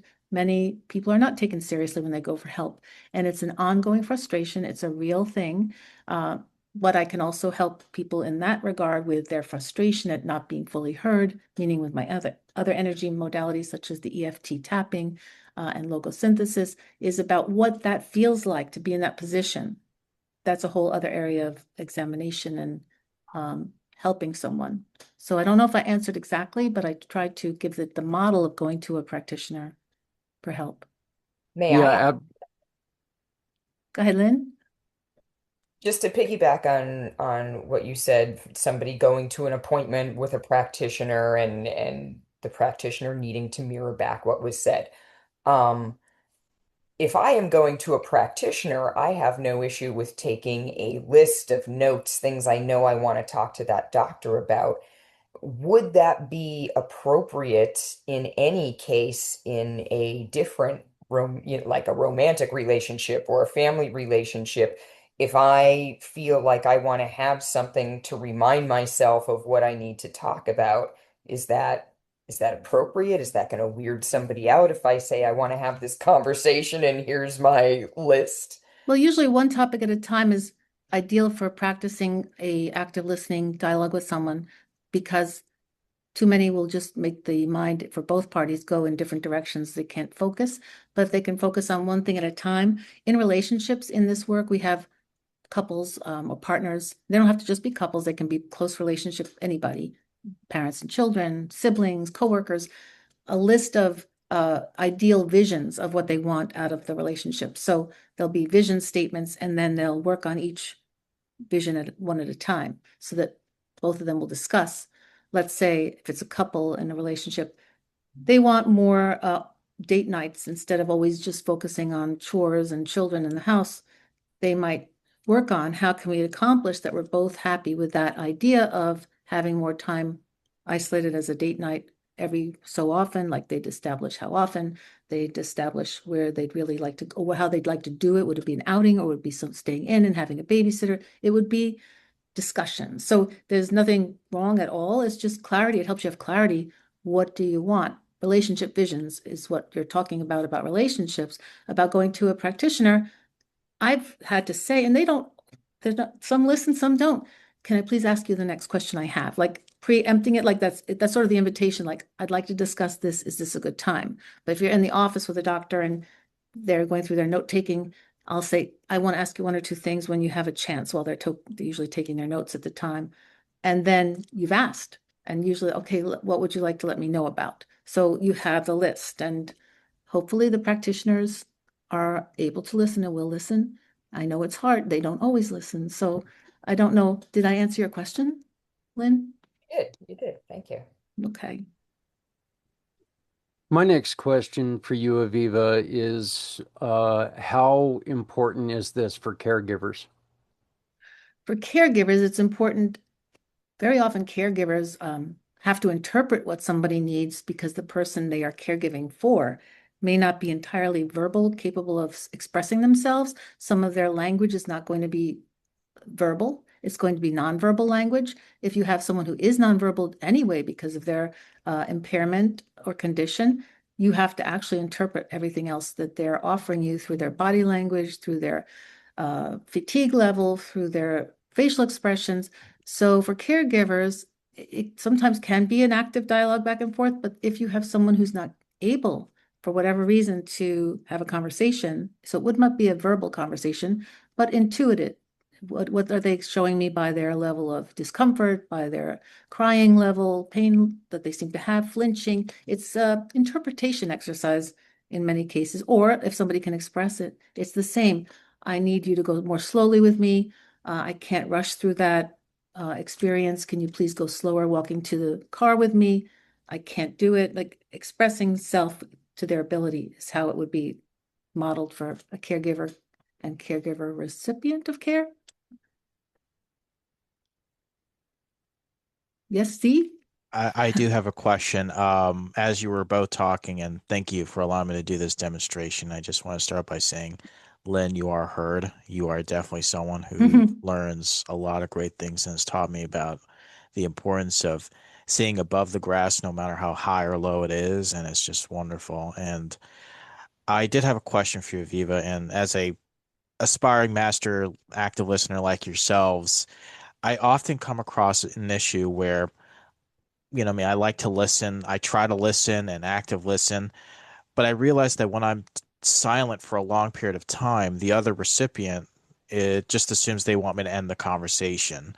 So it's like, oh well, that's all I have to say. Like I want to have the opportunity to say, well, before we end this conversation, can I take a moment to respond? So what do you do in a situation when you're receiving the whole time, but when they're done talking, they assume you don't want to talk. They just think, oh, this person's not even Well, attempting to listen. Yes, you Aviva. can use some of the language of, okay, so before I let you know all that I've understood of what you said, I also want to make sure I let you know this or that. Sort of a back and forth, like before I forget. That's often a way to help incorporate, okay, I heard what you said. I'd like to let you know that I've heard everything. Before I forget, there is something I want to ask you at the end, or can I ask you one question before I say it all back? But either direction of whoever you're working with, if you think they can accept that you're going to let them know after something is finished, or one more thing you'd like to say. Sometimes have to advocate. If it's not a dialogue exercise, advocate for yourself. If there's just one more thing I want to ask before we get off. It works. Ball is both courts, not just one person's court. Thank you, Viva. That's very helpful. Thank you. No, thank you for asking these questions. Super helpful. I'm going to remember that in my next call. Okay. So Zach, did you have a question? No, I'm just going to say I've actually seen that happen with Z, and quite a few of the conversations he and I have. There is a weird, almost just lull, and then I understand. Oh wait, he's waiting to see if I have anything else to say. And I can tell it's uncomfortable for him because I have a tendency just to whoop, there's a shiny squirrel. I'm just going to go and continue to go until I'm done. So, I am the king of put as much information as you can into one sentence and see what happens. But yeah, I've seen what Z was talking about there on that. But Sometimes there so just has to be a more developed or naturally developed over time ability to just say, but I just want to say one more thing. Like you do have to do a polite, not in a conversation dialogue, that's very methodical, but in a conversation in regular life, I just want to say one more thing, or there's something I want to add that just came to mind. Just a little more of an advocacy impulse to have that develop over time. Everybody needs to figure out how to do that in a way that works in most conversations. And of course, you're going to encounter people that don't listen at all. That's a whole other experience. But you can always try. You can always try. Say, there's just one more thing I want to say. And if it's somebody you need to interact with over time and you notice they have a habit of not really welcoming more information from you, you might just say, before we start, last time I didn't get a chance to say, and I really would like to say, and then you offer what you wanted to say that you didn't get a chance to last time and see how that goes. Because sometimes the dynamic just has to have a little bit of an adjustment that they're so accustomed to how it's gone, they think it's always the same way each time, which can lead to frustration because you're not really asking for what you're needing from that interaction. So if you started with, I just want to say, because last time it came to mind after we got off our call, XYZ. No Z, no pun intended to Z. X, Awesome. XYZ. Yeah. I really think one of the most important things that we got in this exercise for me was, as a listener, the subtle, hey, let me respond here, because one of the things that I do with Les Simpson, who's another one of our show hosts, is, we talk about our brain has a limit on how much you can take in. Mm-hmm. And you really can get lost if somebody just keeps going and going and going. And that having that little wait, let me respond here Mm-hmm. so I make sure I get everything. So I think that that's just an important thing to let people understand that when you're listening, it is okay to, it's not okay to interrupt them. It's not okay to sit there and go, "Hey, wait, stop, stop, stop," but just the little subtle, We're all like, yeah, that happens all the time everywhere I go. It's like, yeah. yeah, yeah, but the little subtle, hey, you know, that's probably a little too much, but I like the little subtle motion to where it makes people think, okay, wait, they're trying to tell me something. Oh, just another part to add that's really important about having a safe conversation is that it's balanced. It's not talking down. Many of our conversations with people are top down, like they're talking down to us. They're not talking with us. And the goal of a safe conversation or imago dialogue is that you're at the same parallel level of energetic approach so that it's not a power experience. It's not a diminishing experience. And it's forced not to be. There are people that only know how to relate in a very top-down way, and you're trying to help them, especially in close relationships. That's one of their tensions when they come for help is that there is this kind of, I talk to him or her, and this person saying they only talk down to me, they're not hearing me, and they aren't because they're over here and they don't have any awareness of how to listen. They're like, they're only, their skill set is talking down, or sometimes they're very, in their work fields, they're about teaching and educating and taking control, whatever field they're in. So they have that persona, and they're in their intimacy, it never works. It may work in their professions, but it doesn't work in their intimate, close relationships. And you're always trying to help them through these exercises and education about these things to come to a regular, same level conversation, which is safe because we're not in competition. We're not protecting ourselves from the power dynamic. So that's just something to add that's very important. And in a doctor-patient relationship, there is often the power dynamic. So you're requesting, but there's also supposed to be how they're trained to be available and listen. There's not supposed to be top down. It's supposed to be, what do you need from me? I can offer the help. And again, we know that we don't encounter that all the time. We're trying to, but knowing that we want that helps a lot about how we approach the situation. So I just had to add that thing about the top down and not same level conversation. Z, let me ask you because you are very good at you are very good at mirroring and answering the questions. Were, was there anything that you did to, like, let's just say, were you listening to maybe an interview on TV or something, or on the radio or in a book, and you practiced? Was there anything that you did to practice this to get at the level that you're at? It's a great question, and I really do appreciate the accolades with my mirroring skills and my active listening. It's a learning process, and this demonstration is very helpful for me personally and professionally. I always listen to podcasts. I always listen to see how they ask questions. I can't think of any at the moment, but I'll just I always forget his name, but he always, he does. I find it annoying sometimes when he does, like let the person speak first and not make those verbal cues. I try to avoid doing that sometimes. So I'm taking all the negative things that I don't like to hear and apply the positives that I think is positive. So I do listen to podcasts and in some cases vodcasts, and of course, one of my favorite podcasts, the Pay It Forward podcast, to follow along how you ask questions, nod when appropriate, and I hope that answers your question. Did I get Yeah, all that? yeah, absolutely, absolutely. Mhm. And Lynn, how do you put this in practice when you're reading someone?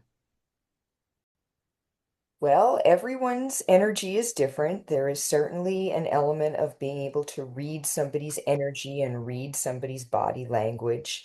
Um, but one of the first things that I try to do, whether it's a full-length reading or a party reading, is I tell people, take a moment, get in your Zen zone, whatever it is, because I want to cue that switch from, I think we were talking about the amygdala before, and certainly when somebody comes into something like a tarot reading, they can be intimidated, they can be frightened, they can have superstitions going through their minds. And so this whole amygdala area is lit up, and we need that to calm down so that we can enter a more meditative state and a more receptive state.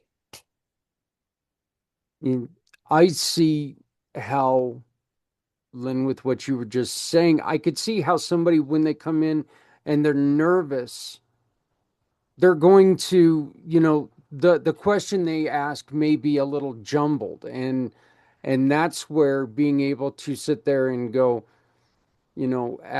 ask them, okay, this is what you said. Can you clarify that for me a little bit? And we've seen that with people, saying, just vague questions, very vague questions, talking about, well, can you see things getting better for me? Well, better for you how? You know, There's also there's the part about managing expectations. Absolutely. You kind of have yeah, yeah. where somebody is to begin with to see where they're going. But there is also a real mental health aspect that, enters into the tarot realm, and that is some people who might be better served going to a traditional mental health practitioner, someone who might be better served, for example, going to Aviva and having some sort of, conversation, maybe a couple session and doing imago therapy. They might decide, well, I want to go to a tarot reader and have a couples reading instead. And now I've got all of, the problems and issues. Well, they're not having the conversation, right? I'm having this very one-sided conversation with them, telling what I see, which in a way accomplishes some of what mirroring does, in that I have these cards and now I'm saying, well, this is the mirror I've been shown, and they get to say, well, is that accurate or not? But I think the important thing to realize is that with something like a tarot reading, a couple may learn information about each other, but they're not going to learn how to speak to each other and how to work together to accomplish the bright, shining, happy future that they both want, that might even be in those cards. There's still work involved. Wonderful. So, Aviva, do you have anything to ask our guests, or um, Well, basically, they did a beautiful job of showing the steps.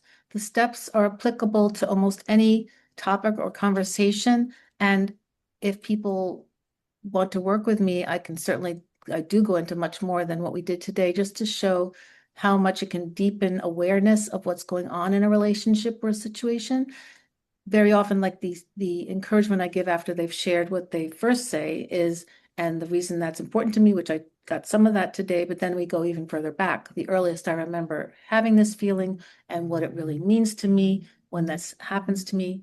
Usually, if somebody's doing something that makes you feel good, it's because it reminds you of somebody who did that before for you, or it reminds you that you really wished it had been done before and it wasn't.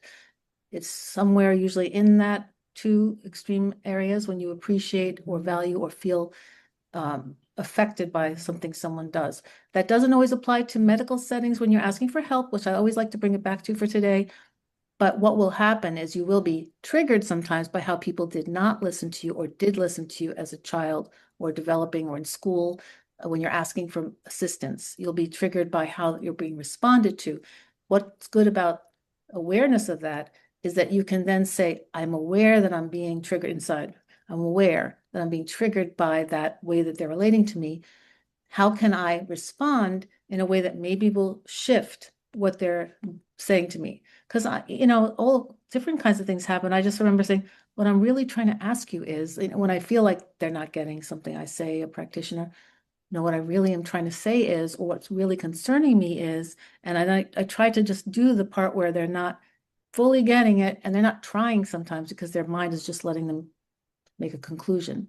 So these skills do help, and practicing them does help, and they have a lot of applicability in different situations. So I can do that for people if they want to work with me. And of course, it's part of the Community Pay It Forward group, and it's based on helping by the reverberation of helping helps others and others and others. So that's why I'm Yeah. here today. Yes, so that's the thing that comes to mind. And I think you had a question for each of us, Zach, about Yeah, Mental I Health Month. do. But I also want to once again reiterate, your session is not going to be like this. Okay, excuse me.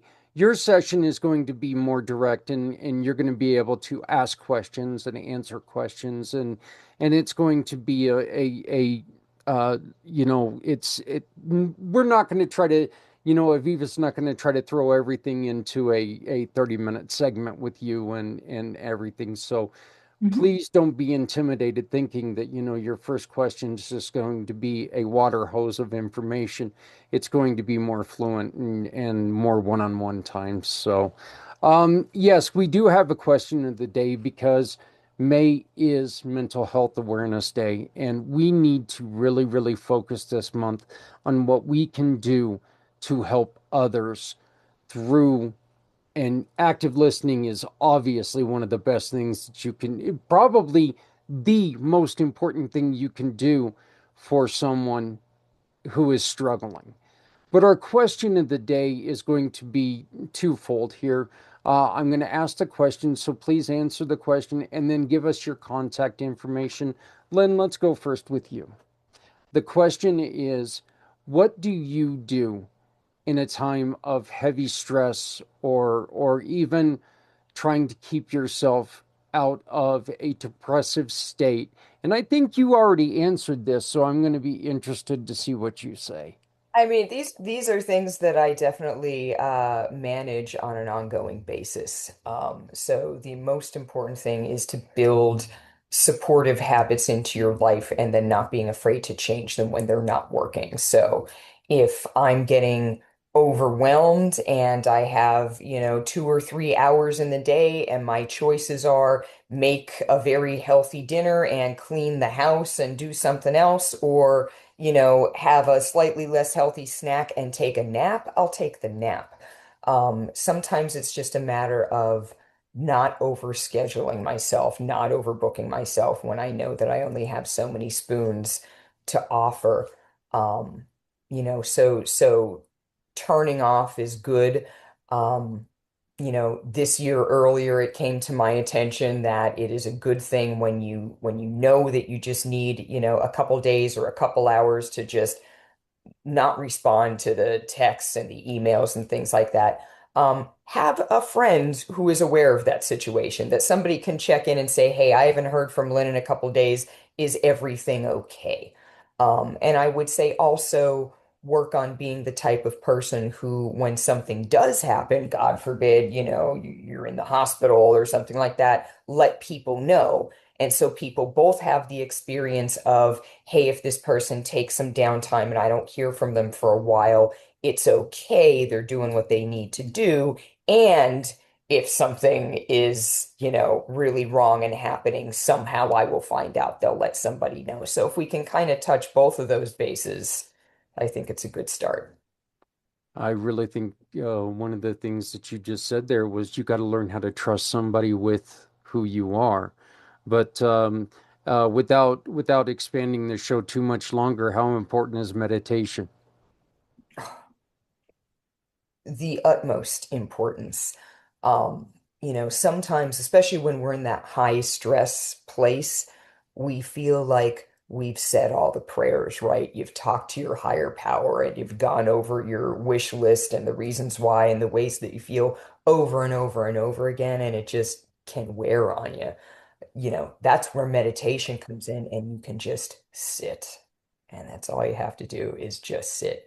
For some people, who might feel a little more high strung, moving meditation, go for a walk and let your brain turn off that way, or sit on the exercise bike or something like that. But anytime you can get your brain to just kind of calm down and sit and do nothing, it's one of the best things you can do for yourself. Sometimes, a solution will just pop up. Sometimes it'll be just enough to, calm you down. Sometimes, in that time, another person or an event might happen and it changes your situation. But especially when we're stressed out, it doesn't make sense to submerge ourselves in that stress and then hold our heads underwater for as long as we possibly can. We got to come up and breathe every once in a while. We have to detach. We have to, give the focus back to ourselves.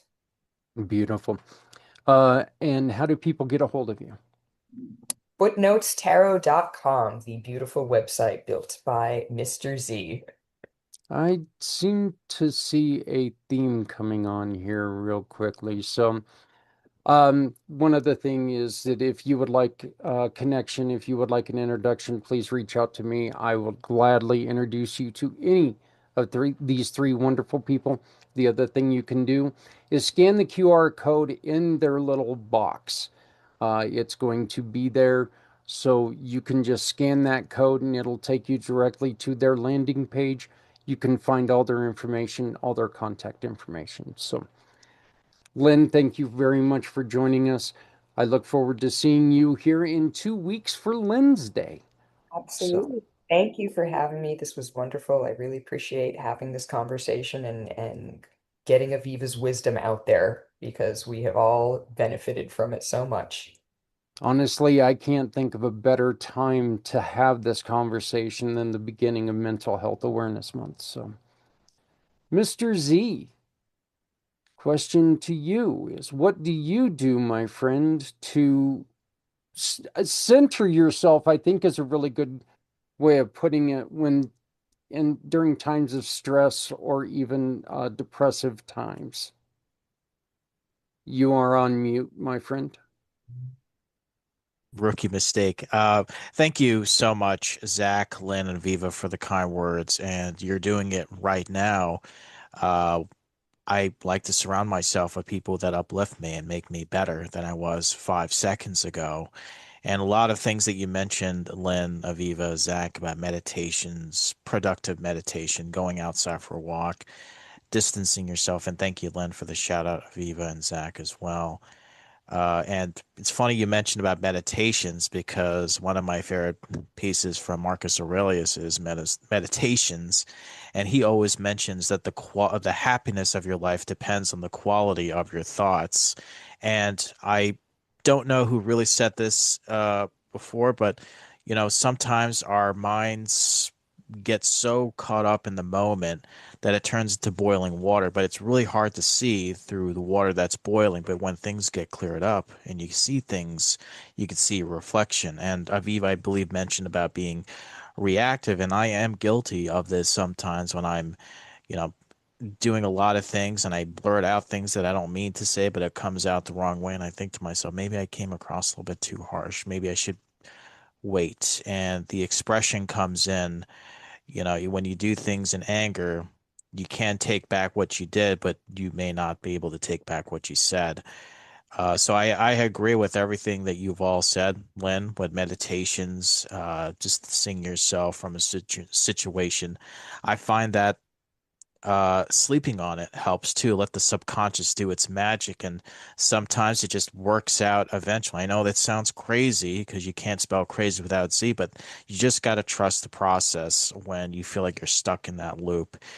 But more importantly, I do believe that gratitude plays a valuable role because there are people out there, including our ignored veterans, who are sleeping in the streets of subways and alleyways. And I get to wake up every day on a bed that's warm and don't have to worry about digging through the trash to find my breakfast or dinner. Imagine having a migraine, not to be insensitive, Zach. They don't have access to a medicine cabinet. They have to rely on just finding a place to sleep in, as we all know, not to get political, but there are certain places in certain cities that make it very uncomfortable for our veterans to sleep where they need to be on ventilation systems because they're intentionally sharp.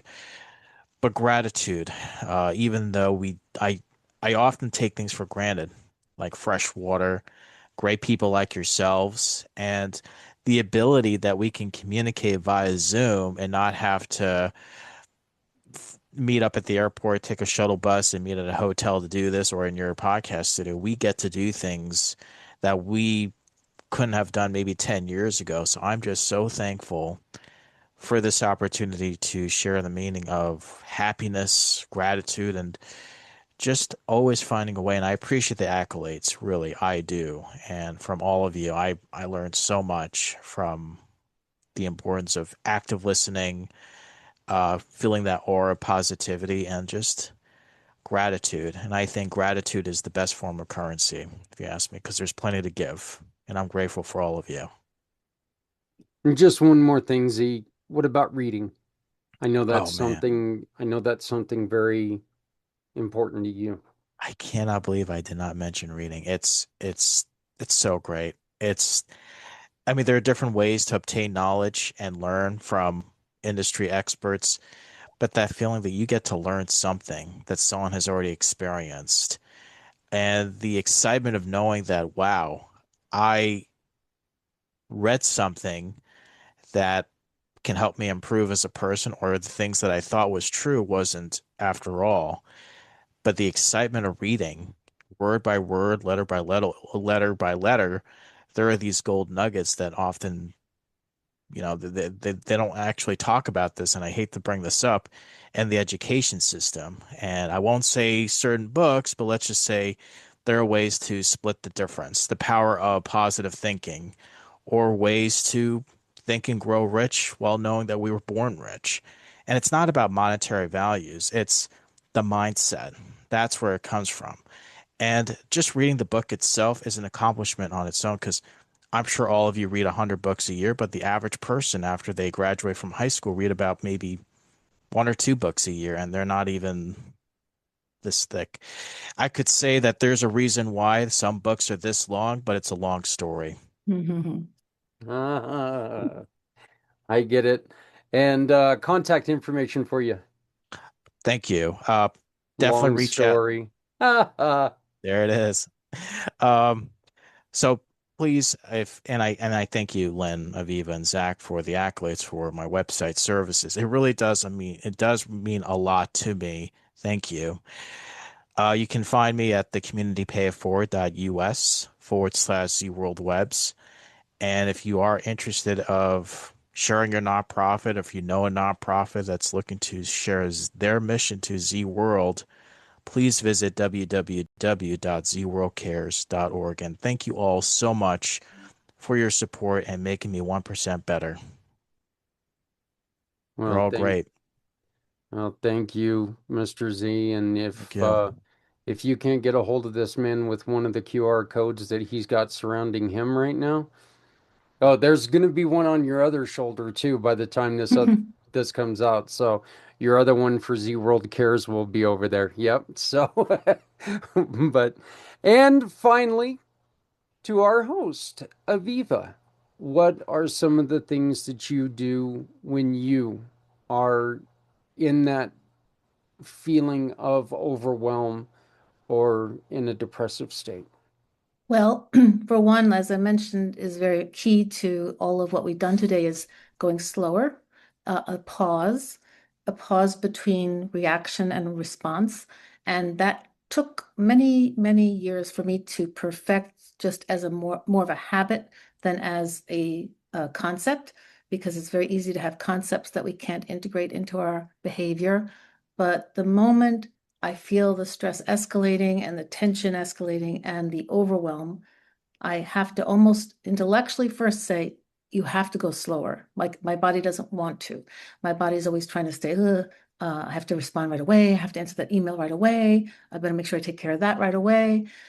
And yesterday, as an example, I had a very stimulating, exciting weekend of a lot of social things. But then when I got home at the end of the day, I was overstimulated with wanting to keep active. And I also knew I was too tired to keep going and pushing and pushing and going. But my old habits were keep push, push, push, push, keep going, keep trying, push yourself out, go for another walk. And I actually said, do I really want to? I had to have this inner conversation. What do I really need? I really need to stay still.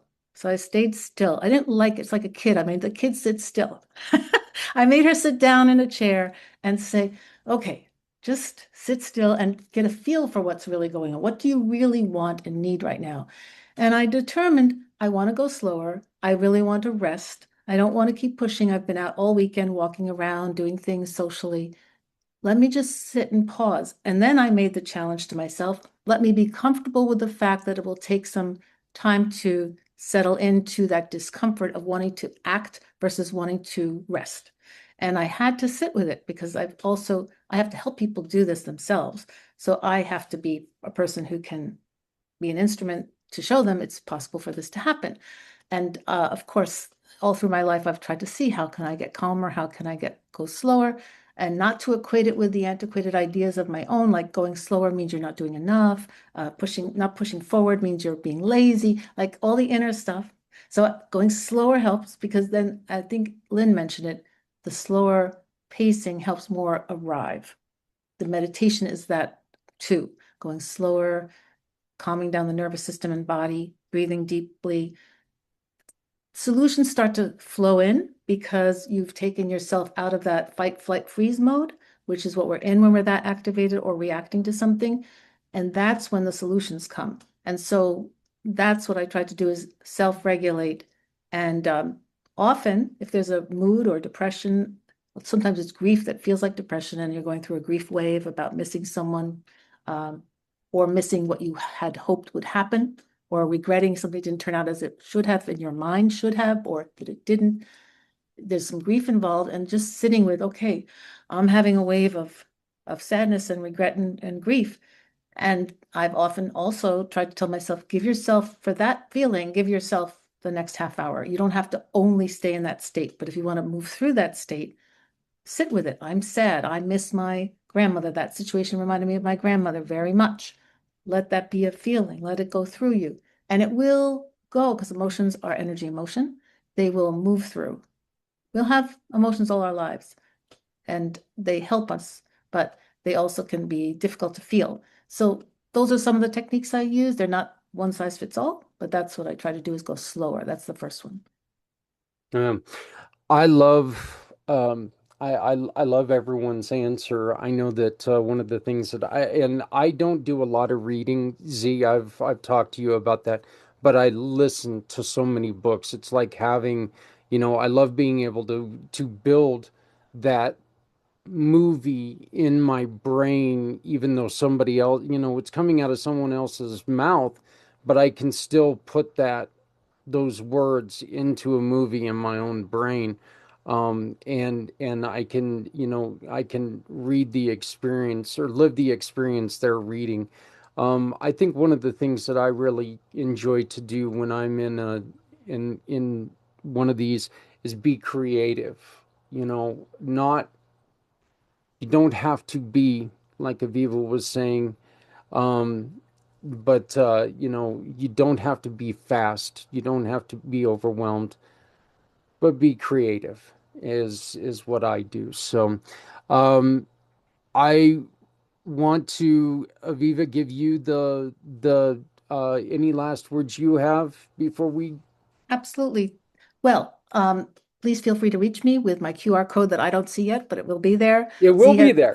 Z has also formulated and helped me adjust my website for many years already, and it's a very interactive process. So I encourage anyone who needs a website, who wants a dialogue with their web developer, to engage with Z. He's phenomenal through the active listening and mirroring back. And also to say I'm having an online Zoom class for caregivers coming up in June. It's a 2-session caregiver Zoom sessions through one of the adult schools I work with that can possibly be linked in some way. That it's coming up June on a Tuesday or 2 Mondays in a row from 4 to 6 p.m. Eastern time, designed for caregivers who can't leave their person they're caregiving for. They can be on Zoom, but they can't leave the property or premises.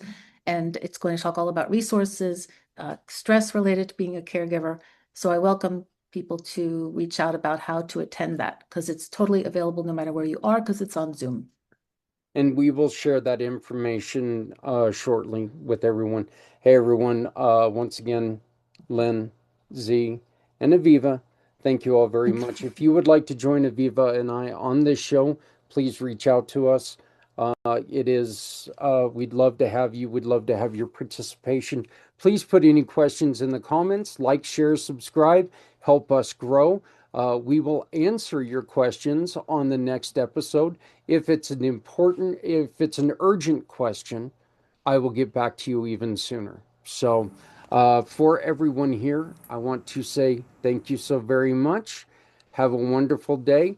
And Thank you, please, everybody who participated as a volunteer and a participant. I really appreciate all the help and support and the camaraderie of doing this together today. absolutely.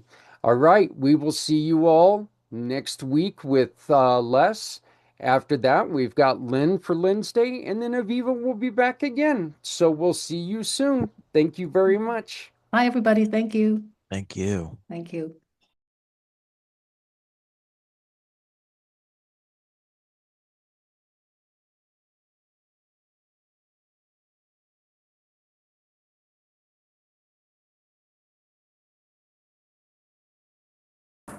You know, I just don't quite understand what's going on with my internet and why, with a brand new computer, it takes and it does that pause thing. So, yeah, I want to give a huge shout out to Aviva first off. Like I said in the intro, I do need to make sure that everybody understands that was a tough situation to try to put that together, and I think she really did a good job. I also want to give a huge shout out to Lynn, star of Lynn's Day, 2 weeks from tonight. Free readings. Be here and put your info in the chat and she will read for you. And of course, the web builder of web builders, the great Mr. Z. I do want to make sure that everybody understands or is aware that our phone number has changed. It's 970-692-1151. 970-692-1151. The email is still the same. Zach, Z-A-K, at communitypayitforward.us. Z-A-K at communitypayitforward.us. Folks, thank you for joining us today on Community Impact. This is Mental Health Awareness Month. And we need to make sure that we're doing better. We've all got to do better. The infighting, the pettiness, the BS. Man, people leave this earth way too soon.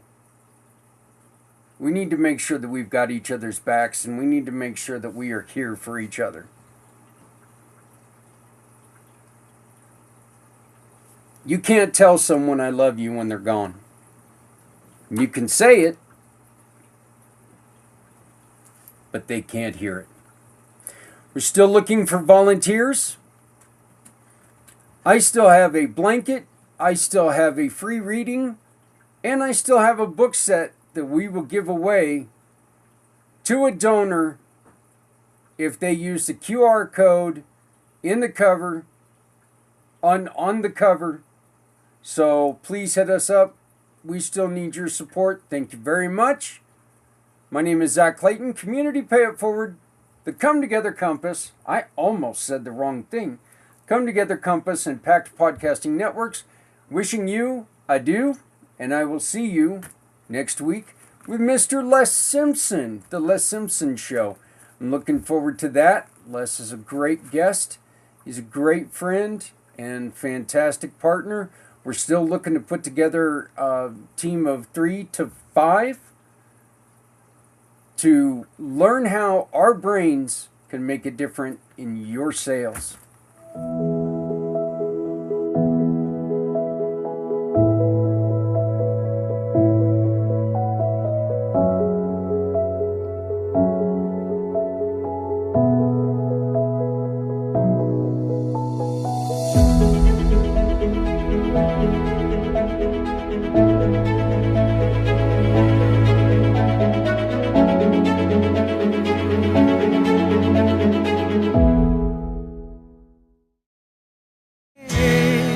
Bring me home, out alone, show me the way. You wanna hold the heart of Sunset Boulevard. Bring me here, 'cause it's not quite clear to be apart. of all.